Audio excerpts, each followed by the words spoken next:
우리 하나님 말씀 창세기 32장 24절부터 28절까지를 우리 다 같이 읽겠습니다.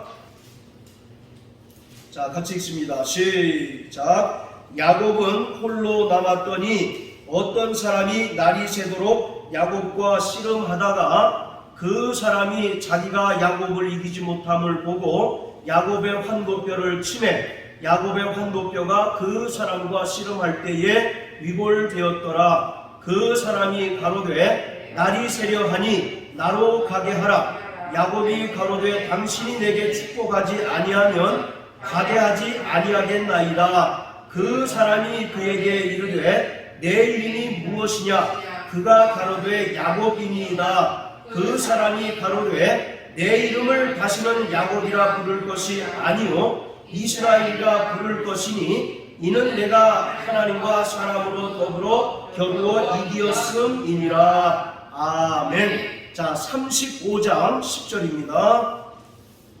35장 10절 시작. 그에게 이르시되 내 이름이 야곱이다마는 내 이름을 다시는 야곱이라 부르지 않겠고 이스라엘이 내 이름이 되리라 하시고 그가 그의 이름을 이스라엘이라 부르시고. 아멘. 야곱이 이스라엘로 이름이 변화된 야복강 사건은 여러 측면에서 매우 중요한 의미를 가지고 있습니다. 야곱은 형 에서를 만나기 직전에 야복나루에 홀로 남아서 하나님의 사자와 뒤엉켜서 싸우는데 이 싸움이 야곱의 인생에서 큰 전환점이 되었습니다.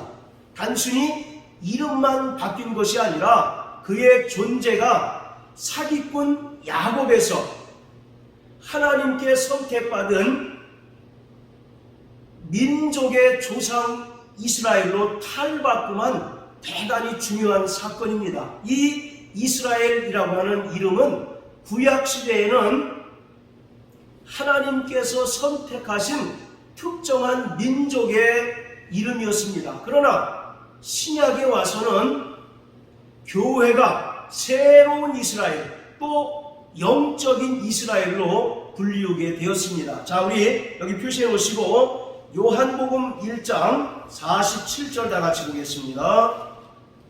요한복음 1장 자, 47절입니다. 같이 읽습니다. 시작. 예수께서 나다나엘이 자기에게 오는 것을 보시고 그를 가리켜 가라사대 보라 이는 참 이스라엘 사람이라 그 속에 간사한 것이 없도다. 자, 지금 예수님께서 나다나엘을 만나셔서 하시는 이 장면은 창세기 27장의 내용과 비교되는 그러한 사건입니다. 야곱이 돌베개를 베고 잠을 청하는데 꿈에 사다리가 하늘로 연결이 되어서 하나님의 사자들이 올락내리락거리는 그 사건과 바로 연결된 사건이에요. 그래서 47절에 보면 이는 참 이스라엘 사람이라 그 속에 간사한 것이 없다라고 말씀하고 있는데 여기서 간사한 것은 구약의 옛 야곱을 연상케 하는 이름입니다. 야곱의 이름은 발 뒤꿈치를 잡는 자, 즉 속이고 사기치고 그 안에 간사한 것이 많은 자라고 하는 뜻이에요. 그래서 여기서 그 속에 간사한 것이 없다라고 하는 것은 옛 야곱을 지칭하고 있는 것입니다. 그에 반해서 나다나엘을 향해서 참 이스라엘 사람이다 라고 이와 같이 말씀하고 있는 것은 예수 그리스도를 통한 열두 제자를 통해서 이제 이 땅에 새롭게 탄생되는 주님의 몸된 교회를 가리키고 있는 겁니다. 교회 공동체를 가리키고 있는 거예요. 그러니까 구약의 야곱을 통해서 이스라엘 12지파가 형성이 되었듯이 예수 그리스도께서 12제자를 세우시고 그 12지파를 통해서 교회를 이제 세우셨는데 그 교회가 바로 참 이스라엘, 또 새 이스라엘이라고 하는 겁니다. 구약의 간사한 이스라엘이 아니라 바로 참 이스라엘, 또 새로운 이스라엘이 바로 교회인 것이에요. 그래서 야곱이 이스라엘로 변화된 사건은 단지 이스라엘 민족에게만 중대한 사건이 아니라 이제는 주님의 은혜로 말미암아 구원받은 성도들의 그 이름, 곧 교회 공동체의 이름이 바로 이스라엘로 변화된 사건이라고 하는 것에서도 굉장히 중요한 의미를 가지고 있는 것입니다. 말씀드린 것처럼 야곱이라는 이름은 발 뒤꿈치를 잡는 자라는 뜻이죠. 이것을 의역하면 속이는 자, 사기치는 자, 간사한 자라는 그런 뜻을 가지고 있습니다. 이것은 야곱이 태어날 때 형 에서의 발 뒤꿈치를 잡고 태어난 출생을 배경으로 하고 있습니다. 그렇지만 이 야곱이라고 하는 이름이 단순히 출생과 관련된 이름 이상의 의미를 가지고 있는데, 바로 야곱이라는 이름은 교활하고 집요하고 그리고 다른 사람과의 경쟁에서 반드시 이기려고 하는 야곱의 성품과 기질을 반영한 이름인 것이에요. 그러니까 이 야곱이라는 이름은 결국은 과거에 하나님과 상관없이 죄인의 모습으로 살던 우리를 가리키고 있는 것입니다. 할렐루야. 그러한 야곱이 이스라엘로 변화됐다라고 하는 것은 예수의 은혜로 말미암아 구원받고 또 성령을 통하여 거듭난 하나님의 자녀들을 설명하고 있는 것입니다. 자, 다시 오늘 본문으로 돌아갔어요.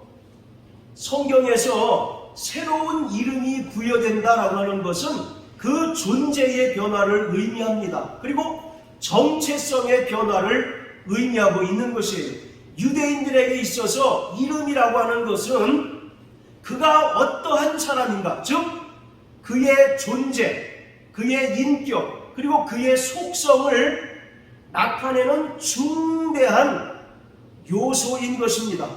그렇기 때문에 성경에 그 이름이 기록되지 않는 것은 그 존재가 부정되는 것이고, 또 이스라엘 백성들이 가장 두려워하는 것이 바로 생명책에서 지워지고 생명책에 기록되지 않는 것이다 라고 성경은 말씀하고 있습니다. 자, 그래서 27절에 하나님의 사자가 야곱에게 너의 이름이 무엇이냐라고 이와 같이 묻습니다. 이것은 하나님의 사자가 야곱의 이름을 몰라서 묻는 것이 아니라 너는 어떠한 존재고 어떠한 사람이냐라고 묻는 것입니다. 그래서 그것에 대한 바로 답변이 뭐냐면 나는 야곱입니다. 즉 아까 야곱이라고 하는 그 이름의 뜻이 뭐라고 그랬습니까? 사기꾼 또는 속이는 자, 간사한 자라고 하는 그런 의미가 있다라고 말씀드렸던 것처럼 내가 야곱입니다 라고 하는 것은 내가 속이는 자입니다. 또 사기꾼입니다. 간사한 자입니다 라고 하는 그러한 자기 고백인 것이에요. 그리고 이것은 어머니 뱃속에서 출생할 때부터 약복강 나루에 이르기까지 복을 쟁취하기 위해서 끊임없이 투쟁의 연속이었던 야곱의 삶을 한마디로 요약한 것입니다. 자, 따라하세요. 나는 야곱입니다. 네, 바로 이것이 과거 하나님 없이 살았던 저와 여러분들의 모습을 대변하는 것입니다. 여러분, 야곱이 어떤 사람입니까? 창세기 25장에 보면 어머니 뱃속에서부터 형 에서와 끊임없이 투쟁했던 자 아닙니까? 왜 싸웠습니까? 어머니 뱃속에서. 네, 먼저 장자의 명분을 얻으려고 어머니 뱃속에서 끊임없이 싸웁니다. 그래서 성경은 복중에서 두 민족이 다툰다라고 이와 같이 말씀하고 있습니다. 이스라엘 사람들에게는 장자라고 하는 것은 대단한 복을 수여받는 것이에요. 그렇기 때문에 이 야곱은 자기가 차자로 나오면 안 되기 때문에 형 에서의 발 뒤꿈치를 잡아서라도 그를 끌어내리고 자기가 장자가 되기 위해서 어머니 뱃속에서부터 끊임없이 투쟁했던 자입니다. 그리고 창세기 27장에 보면 또 그 아버지 이삭을 속입니다. 이삭이 나이가 많아가지고 아들에게 명령합니다. 너희가 좋은 음식을 내게 대접하면 내가 너희를 축복하겠다라고 이와 같이 말합니다. 그때 이 야곱은 엄마와 이제 짜고 어머니와 짜고 이제 그 몸을 마치 형 에서와 같이 변장을 한 후에 아버지에게 가서 축복을 가로챕니다. 자, 그리고 이 야곱이 에서가 두려워서 외삼촌 라반의 집으로 쫓겨갑니다. 그리고 그곳에서 무려 20년 동안 고생을 하는데 그곳에서 두 아내와 재물을 얻기 위해서 외삼촌이자 장인인 라반과 끊임없이 투쟁하고 라반을 속이는 자였어요. 자, 이와 같이 야곱의 그 인생 자체는 끊임없이 복을 쟁취하기 위한 투쟁의 연속이었습니다. 그래서 하나님의 사자가 그의 이름을 물었을 때 내가 야곱입니다 라고 하는 것은 하나님 앞에 선 죄인의 모습을 그대로 적나라하게 고백하고 있는 것입니다. 자, 그러한 사람이 드디어 이 야복강에서 하나님과 겨루어서 이기고 이스라엘이라고 하는 그 복된 이름을 수여받게 되는 것이 오늘 본문의 내용인 것입니다. 하나님의 사자는 밤이 새도록 야곱과 씨름했지만 결코 이길 수 없었어요. 그래서 26절에 보면 하나님의 사자가 날이 새려하니 나로 가게 하라 이와 같이 요청합니다. 이때 야곱이 뭐라고 하느냐면 당신이 내게 축복하지 않으면 절대로 가게 하지 않겠다라고 이와 같이 얘기합니다. 그러니까 이 말은 당신이 나를 축복하지 않으면 내가 절대로 바로 정말 당신을 보내지 않겠다. 즉 나의 목숨을 걸고서라도 당신에게 반드시 축복을 얻어내고야 말겠다는 야곱의 강한 또 결연한 의지를 엿볼 수가 있는 것이에요. 야곱의 삶은 지금까지 그려왔던 삶입니다. 어머니 뱃속에서 그리고 또 심지어 아버지를 속이면서까지 축복을 가로챘던 것이 바로 야곱이었었고 또 외삼촌 라반을 속이면서까지 그 두 아내와 재물을 얻었던 자였어요. 그리고 이제 마침내 하나님의 사자와 정말 씨름할 때에도 당신이 나를 축복하지 않으면 절대로 당신을 보내지 않겠다라고 복에 대한 축복에 대한 결연한 의지를 이야기하고 있습니다. 그때 하나님께서 28절에 뭐라고 얘기하냐면 이제는 너의 이름을 야곱이라고 하지 않고 이스라엘이라고 하겠다라고 말씀합니다. 이스라엘이라는 이름의 뜻이 뭡니까? 하나님과 겨루어 이겼다라고 하는 뜻이잖아요. 결국 형을 속이고 또 아버지를 속이고 외삼촌을 속였던 야곱이라고 하는 인물이 하나님과 사람으로 더불어 겨루어 이긴 자가 된 것입니다. 자, 그런데 29절, 자, 우리 29절 한번 다 같이 읽어보실까요? 자, 시작. 야곱이 청하여 가로되 당신의 이름을 보아소서. 그 사람이 가로되 어찌 내 이름을 묻느냐 하고 거기서 야곱에게 축복한지라. 자, 지금까지 밤이 새도록 야곱은 하나님의 사자와 씨름을 했습니다. 온통 야곱의 관심은 자신이 받을 축복에만 이제 집중되어 있어요. 그런데 이제 야곱이 29절에서 하나님의 사자의 그 이름을 묻습니다. 왜? 야곱은 지금까지는 가만히 있다가 밤이 셀 때까지 서로 이제 뒤엉켜서 싸우는 동안에는 전혀 그 이름을 묻지 않다가 막상 날이 새고 또 이제 하나님의 사자가 떠나려고 할 때에 그 이름을 물었을까요? 이것은 야곱이 그 이름의 변화를 통해서 자신의 정체성의 변화, 존재의 변화를 경험했기 때문에 나를 이와 같이 변화시키신 분이 어떤 존재입니까? 라고 이와 같이 묻고 있는 것입니다. 그에 대해서 하나님의 사자는 묵묵부답이고 그 이름을 가르쳐주지 않지만 이미 야곱은 그가 하나님이라고 하는 존재임을 분명히 알고 있는 거예요. 자, 이와 같이 하나님께서 야곱에게 주려고 했던 복은 존재의 변화인 것입니다.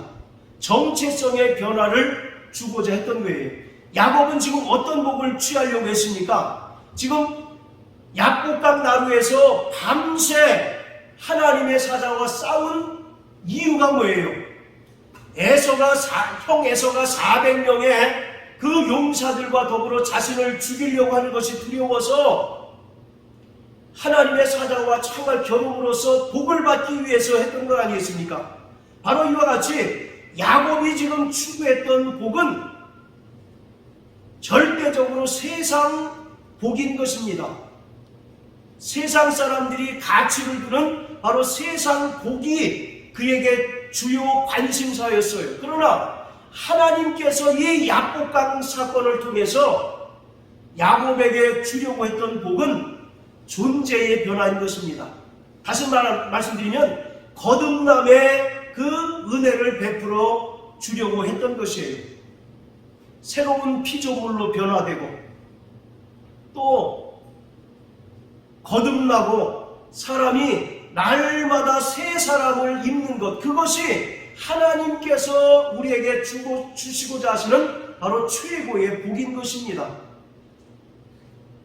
고린도후서 5장 17절에 보면 그런즉 이전 것은 지나갔으니 새로운 피조물이 되었다라고 말씀합니다. 또 요한복음 3장에 보면 물과 성령으로 거듭나지 않으면 하나님 나라에 들어갈 수 없다라고 말씀하고 계셔요. 또 에베소서 4장에 보면 이와 같이 거듭난 자는 과거에 썩어져가는 그 구습을 따라 살지 아니하고 날마다 새 사람을 입으라고 말씀하고 있는데, 오늘 이 야곱의 사건을 통해서 하나님께서 우리에게 말씀하고 있는 것은 너희가 옛 야곱과 같이 이 세상에 썩어져가는 세상 사람들이 추구하는 복을 구할 것이 아니라 하나님께서 너희를 정말 변화시켜 주시는 그 은혜와 그 사랑을 통해서 이 땅에서 날마다 새롭게 변화되어지는 그 삶을 살기를 바로 원하시는 것입니다. 구원받은 성도들은 존재의 변화를 경험한 자들입니다. 할렐루야. 우리가 과거에는 마귀에게 속하여 죄의 종노릇하던 자들이었습니다. 그리고 에베소서 2장의 말씀처럼 우리는 본질상 진노의 자녀들이었습니다. 그러나 예수 그리스도의 은혜로 말미암아 우리가 죄사함을 받고 성령을 통해서 거듭나는 순간 저와 여러분들은 하나님의 자녀가 되었습니다. 할렐루야. 그리고 그때부터 이제는 바로 성화의 삶을 살아가는 거예요. 바로 성화의 삶이라고 하는 것은 날마다 우리 삶이 하나님의 거룩하심과 같이 거룩한 삶으로 변화되어지는 것을 말씀하고 있는 것입니다. 오늘 야곱이 약복강 나루에서 야곱이라고 하는 이름 대신에 이스라엘이라고 하는 그 이름을 소유하게 된 것은 거듭남의 그 은혜를 우리에게 설명해 주고 있는 것입니다. 우리가 과거에 마귀에게 속하여 죄의 종노릇하던 신분에서 이제는 새로운 피조물이 되어서 하나님 나라의 백성이 되고 하나님의 자녀가 된 그 은혜를 우리에게 설명하고 있는 것이 이 야곱의 약복강 사건인 것입니다. 창세기 12장에서 하나님께서는 아브라함의 믿음을 의로 여기셨습니다. 그리고 15장에서 하나님께서 아브라함에게 할례를 명하셨어요. 여러분들 할례가 뭡니까? 하나님과 이스라엘 백성들 간의 언약의 표징 아니겠습니까? 자, 이처럼 이 야곱이 야복강에서 그 뒤에 보면 하나님께서 야곱의 환도뼈를 치셔서 위골시켜 버리는데, 그것은 아브라함이 할례를 받은 것과 정확하게 일치되는 사건입니다. 자, 하나님께서는 아브라함을 통해서 이스라엘 백성들과 언약을 맺은 표징을 이제 두라고 말씀하고 계세요. 그것이 바로 할례 아니겠습니까? 마찬가지로 하나님께서는 이 야곱의 환도뼈를 치셔서 평생 절개 만드심으로써 이것이 야곱이 하나님을 만난, 또 야곱이 하나님의 그 은혜를 입은 바로 표징으로 여기게 하셨다라고 하는 겁니다. 결국은 이 야곱이라고 하는 인물은 온갖 자기 꾀로 속이고 또 남의 것을 빼앗는 그런 삶에서 하나님께서 환도뼈를 치시고 또 바로 그의 이름을 이스라엘로 바꿔주심으로 인하여 거듭남을 체험하게 된 것입니다. 이 야복이라고 하는 이름의 뜻은요, 바로 내려놓다 또는 비우다라고 하는 그런 뜻입니다. 철저히 자기의 것을 내려놓을 때 이렇게 하나님의 은혜를 받게 되는 것이에요. 그러니까 이 야복의 자리라고 하는 것은 변화시키는 하나님을 만나는 자리인 것입니다. 할렐루야. 또 바로 거듭남의 자리이고, 오늘 우리 성도들이 회개하는 자리일 뿐만 아니라 바로 성화의 자리인 것입니다. 오늘 이 야곱은 야복강에서 하나님 아버지께로부터 이스라엘이라고 하는 그 이름을 받은 후에 계속 자신을 비우고 또 자신을 내려놓는 그러한 삶을 살게 됩니다. 자, 우리 창세기 43장 한번 다 같이 보십니다.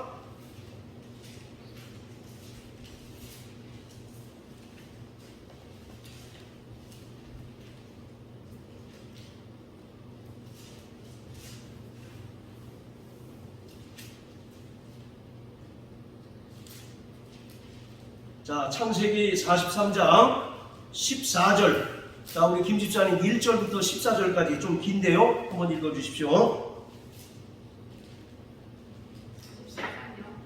43장. 그 땅의 기근이 심하고 그들이 애굽에서 가져온 곡식을 다 먹으며 그 아비가 그들에게 이르되 다시 가서 우리를 위하여 양식을 조금 사라. 유다가 아비에게 말하여 가로되 그 사람이 오면 우리에게 경계하여 가로되 너희 아우가 너희와 함께하지 아니하면 너희가 내 얼굴을 보지 못하리라 하였으니 아버지께서 우리 아우를 우리와 함께 보내시면 우리가 내려가서 아버지를 위하여 양식을 사려니와 아버지께서 만일 그를 보내지 않으시면 우리는 내려가지 아니하리니 그 사람이 우리에게 말하기를 너희 아우가 너희와 함께하지 아니하면 너희가 내 얼굴을 보지 못하리라 하였음이니이다. 이스라엘이 가로되 너희가 어찌하여 너희에게 오히려 아우가 있다고 그 사람이 구하여 나를 괴롭게 하느냐. 그들이 가로되 그 사람이 우리와 우리의 친족에 대하여 자세히 hin문하여 이르기를 너희 아버지가 그저 살았느냐 너희에게 아우가 있느냐 하기로 그 말을 조조히 그에게 대답한 것이라. 그가 너희 아우를 데리고 내려오라 할 줄 우리가 어찌 알았으리까. 유다가 아비 이스라엘에게 이르되 저 아이를 나와 함께 보내시면 우리가 곧 가리니 그러면 우리와 아버지와 우리 어린 것들이 다 살고 죽지 아니하리이다. 내가 그의 몸을 담보하오리니 아비께서 내 손에 그를 물으소서. 내가 만일 그를 아버지께 데려다가 아버지 앞에 두지 아니하면 내가 영원히 죄를 지리이다. 우리가 지체하지 아니하였다면 벌써 2번 갔다 왔으리이다.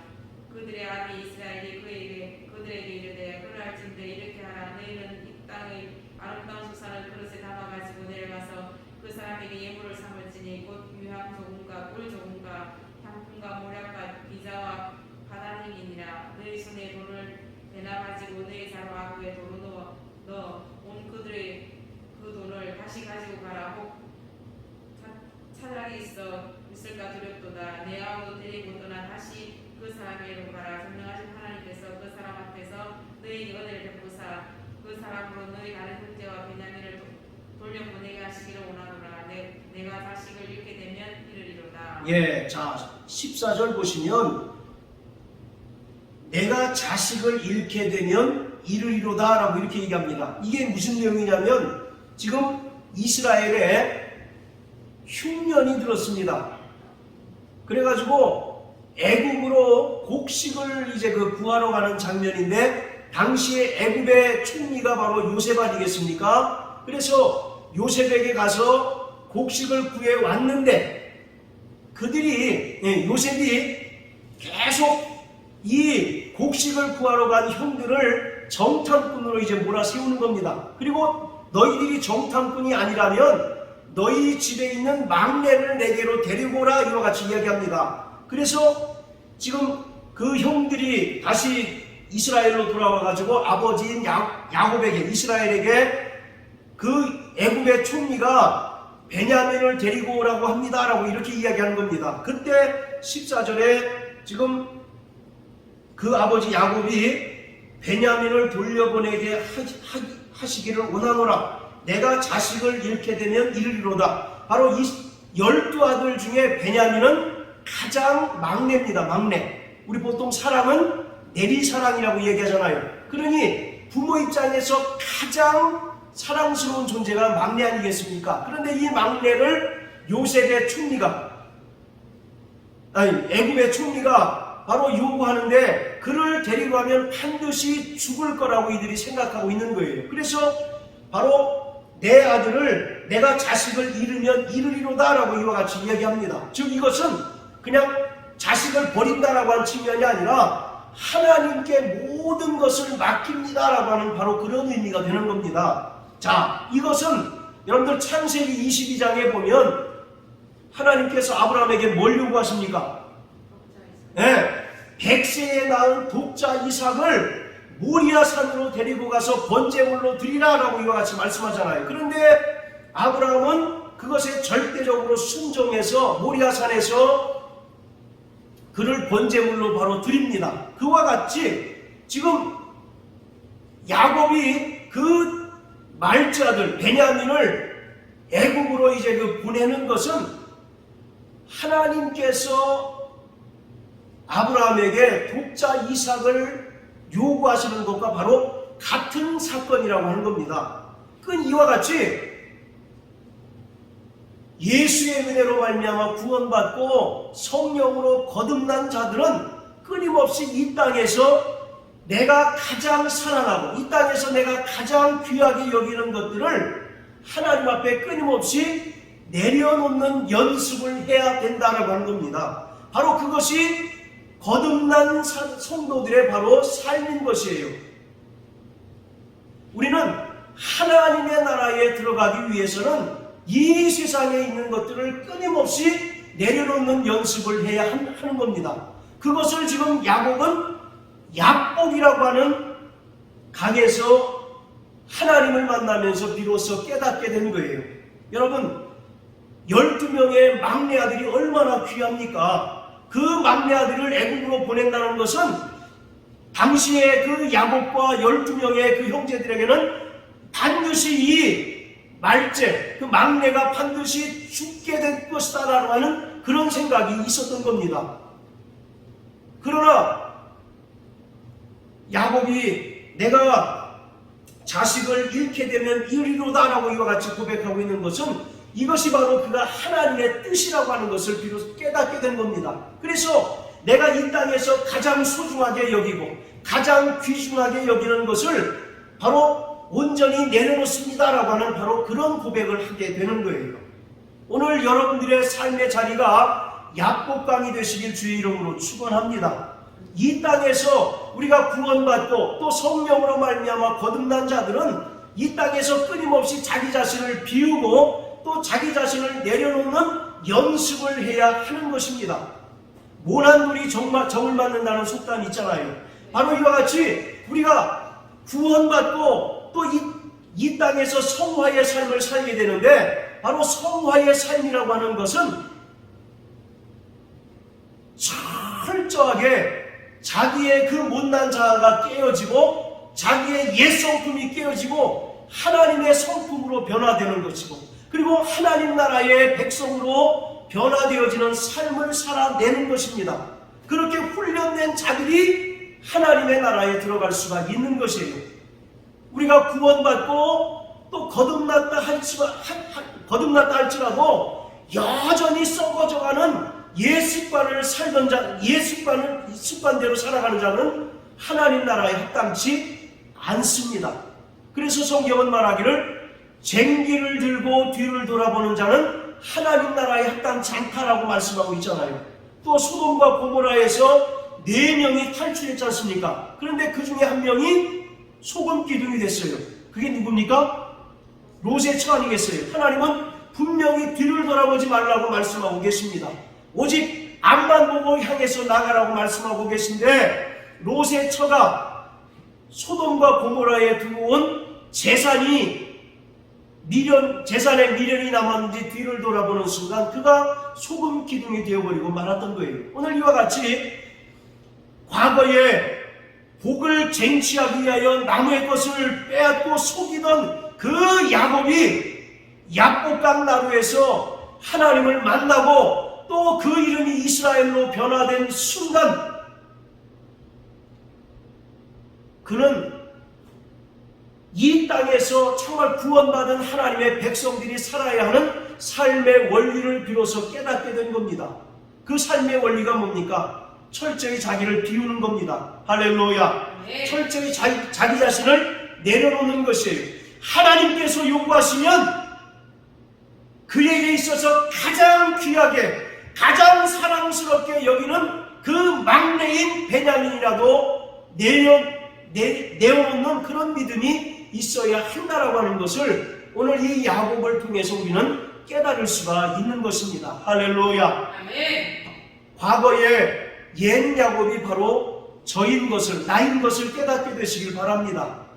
그런데 우리가 왜 은혜인지, 예수의 은혜로 말미암아 구원받고 또 성령으로 거듭나서 하나님의 자녀가 되었고 이제 성화의 삶을 살아가게 되었어요. 바로 성화의 삶은 철저하게 자기 자신을 비우는 겁니다. 철저하게 자기 자신을 내려놓는 거예요. 나를 비울 때 하나님께서 채워주십니다. 할렐루야. 나를 내려놓을 때 하나님께서 하늘의 생명과 하늘의 기쁨과 평안으로 우리에게 채워주신다라고 하는 것을 오늘 이 야곱의 사건을 통해서 우리가 분명히 깨닫게 되시기를 주의 이름으로 축원합니다. 하나님의 사자는 이 야곱의 환도뼈를 쳤습니다. 여러분, 환도뼈라고 하는 것은 이 엉덩이로부터 허리를 받쳐주는 골반뼈가 환도뼈랍니다. 특히 남성에게 있어서는 대단히 중요한 그 부위입니다. 생명과 바로 힘의 원천이죠. 그것을 하나님의 사자가 치셔서 야곱을 평생 절름발이 인생이 되게 하셨어요. 그것은 무엇을 의미합니까? 일평생 자기중심적인 삶을 살던 그 야곱이 이제는 절름발이 인생이 됐다는 겁니다. 하나님의 은혜 없이는 살 수 없는 그런 존재가 되었다라고 하는 것을 말씀하고 있는 거예요. 자, 그런데 한번 생각해 보세요. 이스라엘이라는 이름의 뜻이 뭐라고 그랬습니까? 하나님과 겨루어 이겼다. 그런데 하나님과 겨루어 이길 수 있는 사람이 있어요? 없어요? 없어요. 그런데 어떻게 하나님과 겨루어 이겼다라고 하는 이름을 그에게 주십니까?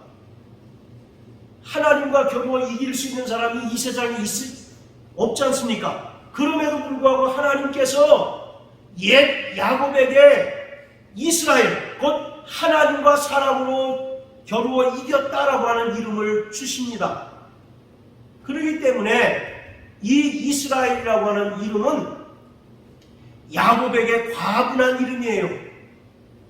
즉 하나님께서 값없이 주신 선물이고 은혜라고 하는 겁니다. 할렐루야. 아멘. 이 야곱은 하나님의 값없이 주신 은혜로 말미암아 하나님과 겨루어 이긴 자가 되었습니다. 할렐루야. 아멘. 이 세상에 아무도 하나님을 이길 수 있는 자가 없어요. 그러나 하나님께서는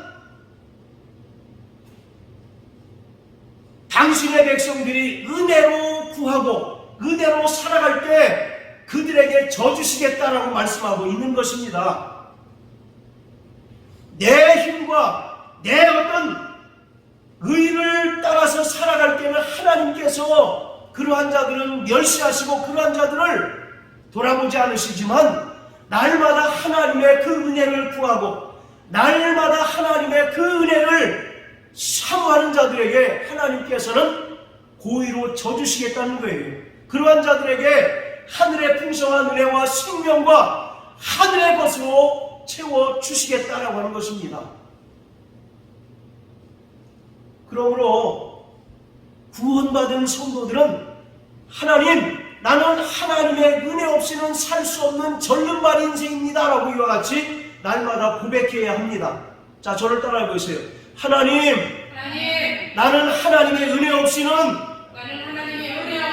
살 수 없는 절름발 인생입니다. 할렐루야. 그래서 하나님께서 야곱의 환도뼈를 치신 거예요. 남자의 생명과 힘의 원천인 환도뼈를 치셔서 하나님의 도움 없이는 살 수 없는 자, 하나님의 은혜 없이 살 수 없는 그 절름발이 인생으로 만들어 버렸습니다.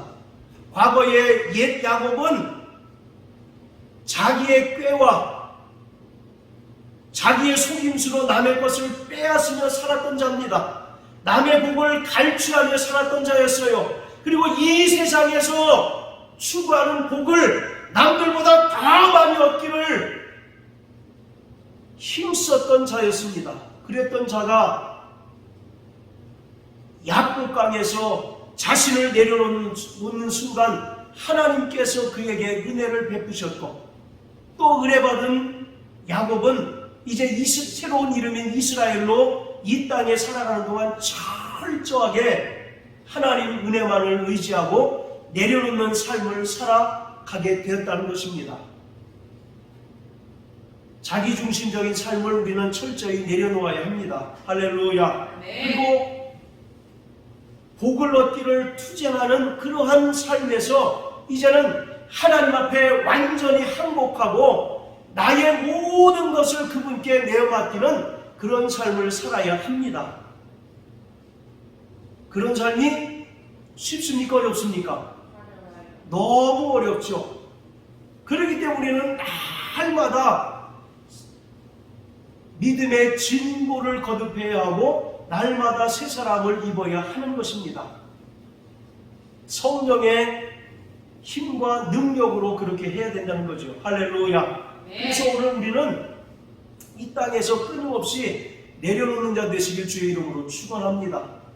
세상 사람들의 최고의 가치가 뭐겠어요? 세상 사람들의 최고의 그 가치가 뭡니까? 복받기를 사모하는 것 아니겠습니까? 정말 이 땅에서 부와 명예와 또 자녀들이 잘 되기를 사모하는 것이 세상 사람들이 공통적으로 추구하는 복인 것입니다. 그래서 얼마나 가졌냐에 따라서 사람의 그 등급이 달라지는 것이 우리가 살아가고 있는 세상 아니겠습니까? 또 어느 대학을 나왔느냐에 따라서 또 사람의 가치가 달라지는 것이 바로 현재 우리가 살아가고 있는 세상 아니겠어요? 또 서울에 있는 초등학교는요, 어떤 아파트에 사느냐에 따라서 쫙 이렇게 아이들이 갈린답니다. 좋은 아파트에 사는 애들하고 그렇지 못한 애들하고 서로 이렇게 갈라진답니다. 그것이 바로 세상 사람들이 추구하는 복 아니겠습니까? 오늘 사랑하는 성도 여러분, 여러분들은 하나님께 무슨 복을 구하십니까? 무슨 복 받기를 사모하십니까? 하나님, 내게 돈벼락을 내려주십시오. 하나님, 우리 자녀 정말 좋은 대학에 가서 좋은 취직자리 얻게 해주십시오. 그것이 오늘 저와 여러분들이 사모하고 또 추구하는 복입니까? 그렇다면 여러분들은 아직 거듭나지 않은 사람일 수 있다라고 하는 것입니다. 거듭난 사람들의 최고의 관심사는 정말 이 땅에서 날마다 내가 어떻게 내 자신을 비우고 어떻게 정말 나의 것을 내려놓고 하나님 백성으로 정말 변화된 삶을 살아낼까라고 하는 것이 구원받고 성령으로 거듭난 사람들의 최고의 간심사라고 하는 것입니다. 그러므로 사랑하는 성도 여러분, 날마다 성령으로 사시길 주의 이름으로 축원합니다. 날마다 자기 자신을 비우시길 주의 이름으로 축원합니다. 날마다 회개할 때 하나님께서 더 풍성한 은혜로 우리에게 베풀어 주셔요. 그리고 또 날마다 정말 우리가 가장 귀하게 여기고 가장 사랑스럽게 여기는 것을 내려놓을 때 하나님께서는 우리에게 예기치 못한 놀라운 은혜와 정말 복으로 채워주시는 것을 믿으시길 주의 이름으로 축원합니다. 바로 야곱을 이스라엘로 변화시킨 것은 하나님께서 이 야곱을 통해서 12지파들을 이제 형성한 것입니다. 그들을 통해서 죄인된 인간들을 구원하시려는 하나님의 뜻을 이제 본격적으로 펼쳐나가기 시작하시는 거예요. 아브라함을 통해서 약속하셨던 그 복이 바로 너를 통해서 만민이 복을 받을 것이다 라고 하는 그 약속들이 이제는 야곱이 이스라엘로 변화되고 또 그를 통해서 12지파가 형성되는 것을 통해서 하나님의 뜻들이 진행되고 있는 것입니다. 그리고 그 뜻이 이제 신약의 12제자들을 통해서 이제 교회로 이제 나타나게 된 것입니다. 사랑하는 성도 여러분, 날마다 정말 비우는 연습하시길 주의 이름으로 축원합니다. 날마다 내려놓는 연습을 하시길 주의 이름으로 축원합니다. 나는 이거 죽어도 못 내려놔 그런 거 있잖아요.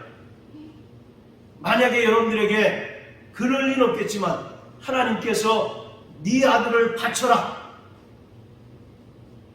그럼 여러분들 어떻게 하시겠느냐고요.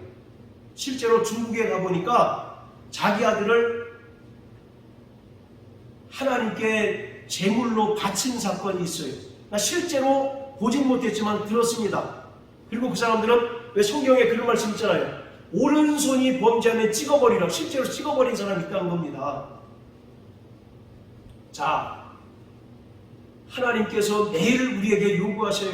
아무개야, 네가 가장 귀하게 여기는 것, 나를 위해서 내려놓을 수 없겠느냐라고 이와 같이 요구하십니다.